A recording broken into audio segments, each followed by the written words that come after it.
Cape Town کی medical university کو طبی دنیا میں ممتاز حیثیت حاصل ہے۔ دنیا کا پہلا بائی پاس آپریشن اسی یونیورسٹی میں ہوا تھا۔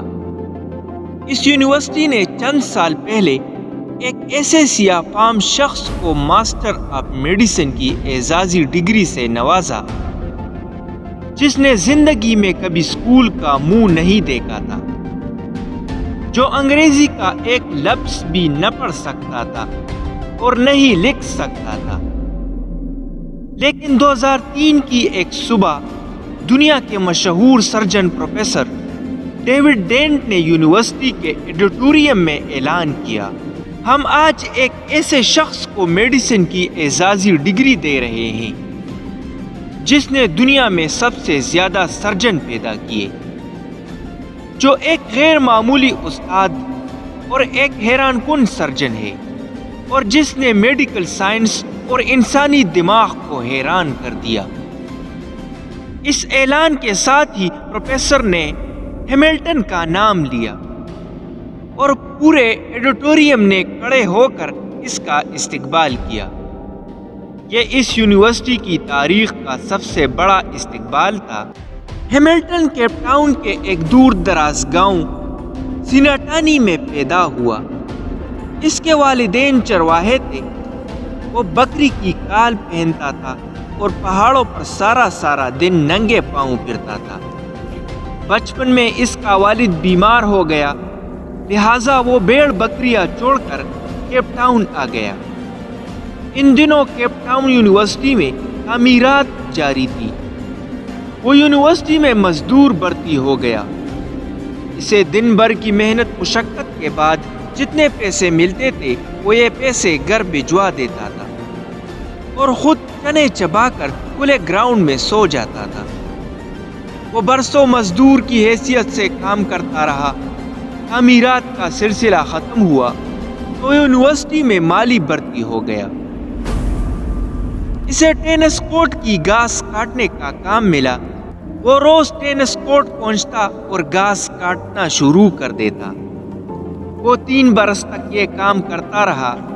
پھر اس کی زندگی میں ایک عجیب موڑ آیا اور وہ میڈیکل سائنس کے اس مقام تک پہنچ گیا جہاں آج تک کوئی دوسرا شخص نہیں پہنچا۔ یہ ایک نرم اور گرم صبح تھی۔ پروفیسر رابرٹ جوئس زرابے پر تحقیق کر رہے تھے۔ وہ یہ دیکھنا چاہتے تھے کہ جب زرابہ پانی پینے کے لیے گردن جھکاتا ہے تو اسے غشی کا دورہ کیوں نہیں پڑتا۔ انہوں نے آپریشن ٹیبل پر ایک زرابہ لٹایا، اس بے ہوش کیا، لیکن جو ہی آپریشن شروع ہوا زرابے نے گردن ہلا دی۔ چنانچہ انہیں ایک ایسے مضبوط شخص کی ضرورت پڑ گئی جو آپریشن کے دوران زرابے کی گردن جکڑ کر رکھے۔ پروفیسر تھیٹر سے باہر آئے۔ سامنے ہیملٹن گھاس کاٹ رہا تھا۔ پروفیسر نے دیکھا وہ ایک مضبوط قد کاٹ کا صحت مند جوان ہے۔ انہوں نے اسے اشارے سے بلایا اور اسے زرابے کی گردن پکڑنے کا حکم دے دیا۔ ہیملٹن نے گردن پکڑ لی۔ یہ آپریشن 8 گھنٹے جاری رہا۔ اس دوران ڈاکٹر چائے اور کافی کے وقفے کرتے رہے، لیکن ہیملٹن زرابے کی گردن تھام کر کھڑا رہا۔ آپریشن ختم ہوا تو وہ چپ چاپ باہر نکلا اور جا کر گھاس کاٹنا شروع کر دی۔ دوسرے دن پروفیسر نے اسے دوبارہ بلا لیا۔ وہ آیا اور زرابے کی گردن پکڑ کر کھڑا ہو گیا۔ اس کے بعد یہ اس کی روٹین ہو گئی۔ وہ یونیورسٹی آتا، 8-10 گھنٹے آپریشن تھیٹر میں موجود جانوروں کو پکڑتا اور اس کے بعد ٹینس کورٹ کی گھاس کاٹنے لگتا۔ وہ کئی مہینے دوہرا کام کرتا رہا اور اس نے ڈیوٹی کا کسی قسم کا اضافی معاوضہ طلب نہ کیا اور نہ ہی شکایت کی۔ پروفیسر رابرٹ جوئس اس کی استقامت اور اخلاص سے متاثر ہو گیا اور اس نے اسے مالی سے لیب اسسٹنٹ بنا دیا۔ ہیملٹن کی پروموشن ہو گئی۔ وہ اب یونیورسٹی آتا، آپریشن تھیٹر پہنچتا اور سرجنوں کی مدد کرتا۔ یہ سلسلہ بھی برسوں جاری رہا۔ 1958 میں اس کی زندگی میں دوسرا اہم موڑ آیا۔ اس سال ڈاکٹر برنارڈ یونیورسٹی آئے، انہوں نے دل کی منتقلی کے آپریشن شروع کر دیے۔ ہیملٹن اس کا اسسٹنٹ بن گیا، وہ ڈاکٹر برنارڈ کے کام کو غور سے دیکھتا رہتا۔ ان آپریشنوں کے دوران وہ اسسٹنٹ سے ایڈیشنل سرجن بن گیا۔ اب ڈاکٹر آپریشن کرتے اور آپریشن کے بعد اسے ٹانکے لگانے کا فریضہ سونپ دیتے۔ وہ انتہائی شاندار ٹانکے لگاتا تھا، اس کی انگلیوں میں صفائی اور تیزی تھی۔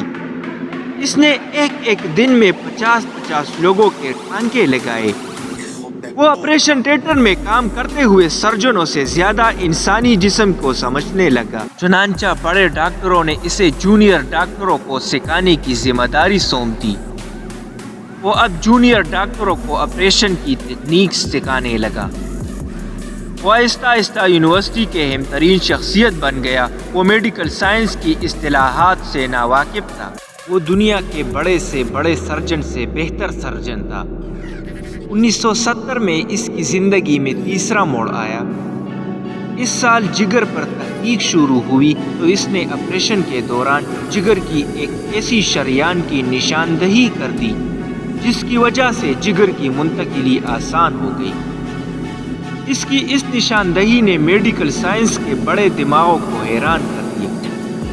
آج جب دنیا کے کسی کونے میں کسی شخص کے جگر کا آپریشن ہوتا ہے اور مریض آنکھ کھول کر روشنی کو دیکھتا ہے تو اس کامیاب آپریشن کا ثواب براہ راست ہیملٹن کو چلا جاتا ہے۔ اس کا محسن ہیملٹن ہوتا ہے۔ ہیملٹن نے یہ مقام اخلاص اور استقامت سے حاصل کیا۔ وہ 50 برس کے ٹاؤن یونیورسٹی سے وابستہ رہا۔ ان 50 برسوں میں اس نے کبھی چھٹی نہیں کی۔ وہ رات 3 بجے گھر سے نکلتا تھا، 14 میل پیدل چلتا ہوا یونیورسٹی پہنچتا اور ٹھیک 6 بجے تھیٹر میں داخل ہو جاتا۔ لوگ اس کی آمد و رفت سے اپنی گڑیاں ٹھیک کرتے تھے۔ ان 50 برسوں میں اس نے کبھی تنخواہ میں اضافے کا مطالبہ نہیں کیا۔ اس نے کبھی اوقات کار کی طوالت اور سہولتوں میں کمی کا شکوہ نہیں کیا۔ پھر اس کی زندگی میں ایک ایسا وقت آیا جب اس کی تنخواہ اور مراعات یونیورسٹی کے وائس چانسلر سے زیادہ تھی اور اسے وہ اعزاز ملا جو آج تک میڈیکل سائنس کے کسی شخص کو نہیں ملا۔ وہ میڈیکل ہسٹری کا پہلا ان پڑھ استاد تھا۔ وہ پہلا ان پڑھ سرجن تھا جس نے زندگی میں 30,000 سرجنوں کو ٹریننگ دی۔ وہ 2005 میں فوت ہوا تو اسے یونیورسٹی میں دفن کیا گیا اور اس کے بعد یونیورسٹی سے پاس آؤٹ ہونے والے سرجنوں کے لیے لازم قرار دے دیا گیا۔ وہ ڈگری لینے کے بعد اس کی قبر پر جائے، تصویر بنائے اور اس کے بعد عملی زندگی میں داخل ہو جائے۔ میں رکا اور اس کے بعد نوجوانوں سے پوچھا، تم جانتے ہو اس نے یہ مقام کیسے حاصل کیا؟ نوجوان خاموش رہا۔ میں نے عرض کیا، صرف ایک ہاتھ سے۔ جس دن اس زرابے کی گردن پکڑنے کے لیے آپریشن تھیٹر میں بلایا گیا تھا، اگر وہ اس دن انکار کر دیتا، اگر وہ اس دن یہ کہہ دیتا میں مالی ہوں، میرا کام زرابوں کی گردنیں پکڑنا نہیں، تو وہ مرتے دم تک مالی رہتا۔ یہ اس کی ایک ہاں اور 8 گھنٹے کی اضافی مشقت تھی جس نے اس کے لیے کامیابی کے دروازے کھول دیے اور وہ سرجنوں کا سرجن بن گیا۔ ہم میں سے زیادہ تر لوگ زندگی بھر جاب تلاش کرتے رہتے ہیں، جبکہ ہمیں کام تلاش کرنا چاہیے۔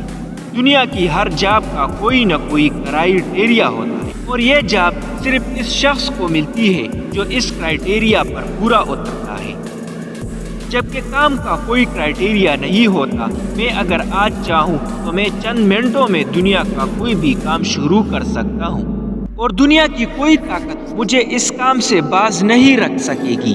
ہیملٹن اس راز کو پا گیا تھا، لہٰذا اس نے جاب کی بجائے کام کو فوقیت دی۔ کیوں اس نے میڈیکل سائنس کی تاریخ بدل دی۔ ذرا سوچو، اگر وہ سرجن کی جاب کے لیے اپلائی کرتا تو کیا وہ سرجن بن سکتا تھا؟ کبھی نہیں، لیکن اس نے کرپا نیچے رکھا، زرابے کی گردن تامی اور سرجنوں کا سرجن بن گیا۔ اور ہم اس لیے بے روزگار اور ناکام رہتے ہیں کہ صرف جاب تلاش کرتے ہیں، کام نہیں۔ جس دن ہیملٹن کی طرح کام شروع کر دیا تو نوبل پرائز حاصل کر لو گے، بڑے اور کامیاب انسان بن جاؤ گے۔